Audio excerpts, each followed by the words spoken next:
Programang ito ay rated SPG, striktong patnubay at gabay ng magulang ang kailangan. Kahit anong gawin ni Tanggol ay hindi pa rin siya makakaiwas sa gulo dahil muli siyang makikipagsuntukan sa mga sigang nangungutong sa karenderya ng lola ni Bubbles. Tuturuan niya ang mga ito ng leksyon para hindi na umulit pa. At sa pagpasok naman ni Tanggol sa trabaho ay sila Pablo naman ang kanyang makakabangga. Sa kabilang banda naman ay nangangamba si David dahil inutusan na ni Ramon si Bullet na maghanap sa Quiapo ng mga bagong tauhan.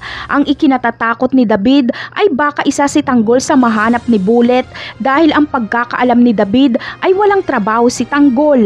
Ang hinahanap kasi ni Bullet ay ang matatapang kagaya ni Tanggol.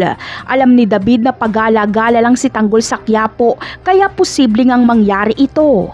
Habang si Olga naman ay wala nang pakialam sa mga ganitong problema. Hahayaan niyang si David na ang gumawa ng solusyon. Abala kasi si Olga sa kakabantay kay Bubbles dahil nagkakamabutihan na si Bubbles at Tanggol. At magkakaroon pa si Olga ng mas malaking problema dahil si Bubbles at Tanggol naman ngayon ang iniimbestigahan ni Rigor. Hindi hahayaan ni Olga na muling makulong si Bubbles.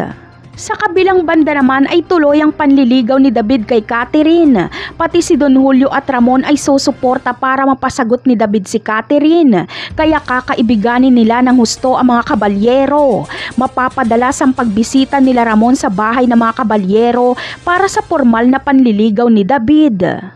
Dito ay parang makakakita ng multo si Tinding kapag makita niya si Ramon. Makikilala niya kasi ito at akala niya ay pinatay na ito ni Rigor. Magtataka naman si Senyor Facundo sa magiging reaksyon ni Tinding dahil gulat na gulat ito. Iisipin niyang kilala nito si Ramon pero hindi magpapahalata si Tinding na kilala niya si Ramon. Napakarami pa nating dapat abangan sa mga susunod na episode. Paalam!